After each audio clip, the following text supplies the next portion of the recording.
As English speakers, we typically learn about the American side of the Cold War, with leaders like Kennedy and Reagan, and even Harry Truman. But many of us have never studied Russian history in school, or at least are a little bit hazy on the events that took place in Russia during the Cold War. I'm just going to briefly go over the Soviet leaders from Lenin to Gorbachev. So we're going to start with Vladimir Lenin, who was in power from 1917 to 1922. And born in 1870, Lenin's greatest contributions were his roles as Russian revolutionary, the leader of the Bolshevik Party, and the first premier of the Soviet Union. He was the founder of the ideology of Leninism, which was later expanded into Marxism-Leninism by Joseph Stalin. In 1917, Lenin was elected by the Russian Soviet Congress. At the time, the Soviet Union was faced with the threat of a German invasion. Lenin argued that Russia should sign a peace treaty. However, other Bolshevik leaders advocated continuing the war. As Germany launched their invasion, much of Russia's western territory was lost. This turn of events bolstered Lenin's popularity, and he gained the support of the Bolshevik leadership. Russia eventually signed a treaty in March of 1918. In August of 1918, a member of the Socialist Revolutionary Party attempted to assassinate Lenin. His health and political power declined from that point forward. Following the death of Lenin, Joseph Stalin became the General Secretary of the Soviet Communist Party in 1922. Stalin's policies and leadership, based on Marxist-Leninist ideology, are often considered the foundation of a political and economic system called Stalinism. Under Stalin's rule, the Soviet Union was transformed from a nation based on agriculture to a global superpower. The industrialization of USSR was successful and also critical to defeating the Axis invasion during World War II. While it's certain that Stalin's social and economic policies laid the foundations for Russia's emergence as a superpower, the harshness in which this transformation took place was later repudiated by his successors in the Communist Party leadership. Stalin is generally thought to be directly or indirectly responsible for the death of millions of Russians. On March 1st, 1953, after an all-night dinner, Stalin collapsed, suffering a stroke that paralyzed the right side of his body. He died 4 days later on March 5th, 1953, at the age of 73. Next, we have Georgy Malenkov, and upon Stalin's death, he succeeded to all of Stalin's titles, but was forced to resign most of them within a month. Through the office of Premier, Malenkov was locked in a power struggle against Nikita Khrushchev. His 2-year term ended in a failure, and was soon replaced with Nikita Khrushchev. And Khrushchev was the first secretary of the Communist Party of the Soviet Union from 1953 to 1964, and chairman of the Council of Ministers from 1958 to 1964. During World War II, Khrushchev served as a political leader with the equivalent rank of lieutenant general. Throughout the world and within Russia, he was considered a leader with a bad temper. Khrushchev was responsible for establishing the Warsaw Pact, which was an alliance between Eastern Europe and Eastern Bloc countries that felt threatened by NATO during the Cold War.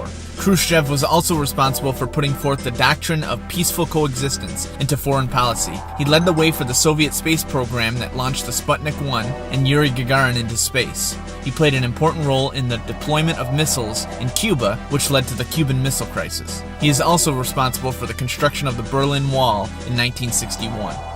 Leonid Brezhnev remained outwardly loyal to Khrushchev, but in 1963 he became involved in a plot to remove Khrushchev from power. In that same year, Brezhnev was named Secretary of the Central Committee, making him the likely successor to Khrushchev. In October of 1964, while Khrushchev was on vacation, Brezhnev and his conspirators removed Khrushchev from office. Under Brezhnev rule, relations with China continued to deteriorate. In 1969, Soviet and Chinese troops fought a series of clashes along the border. Brezhnev supported the North Vietnamese in the Vietnam War, and in January of 1969, a Soviet army officer tried to assassinate Brezhnev.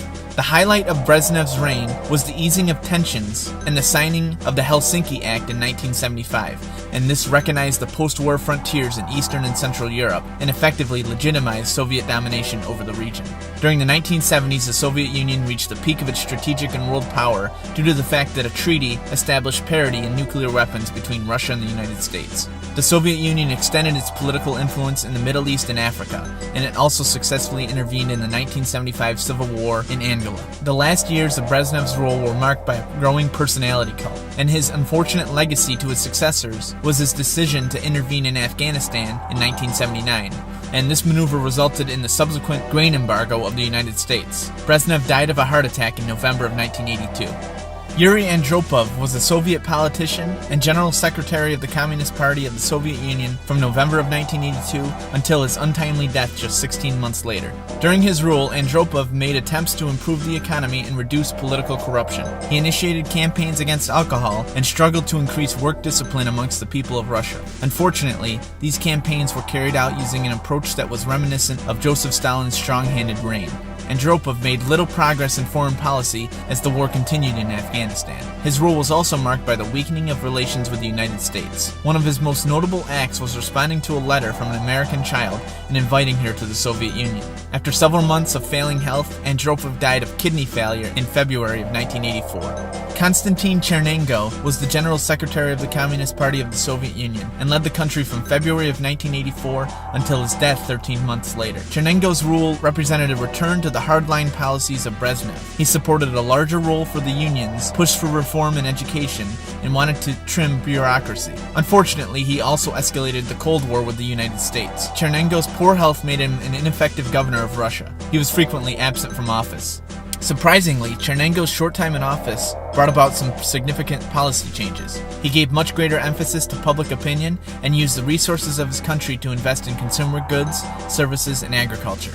And finally, we arrive at our last Soviet leader, Mikhail Gorbachev. Gorbachev tried to move the Communist Party and the economy by introducing openness, restructuring, and the acceleration of economic development. The Law on Cooperatives, which was enacted in 1987, was the most extreme of the economic reforms, enabling private ownership of businesses and services, manufacturing, and foreign trade. People in Russia were given the freedom of speech, and the news was now less controlled and political prisoners were released. In 1987, Gorbachev called for the introduction of democratic elements into the Soviet Union's political process. Gorbachev also sought to improve political relations and trade with the West. He and Ronald Reagan met in Iceland, which eventually led to the signing of the Intermediate Range Nuclear Forces Treaty, or INF, of 1987. And in early 1989, Gorbachev completed the withdrawal of Russian forces from Afghanistan.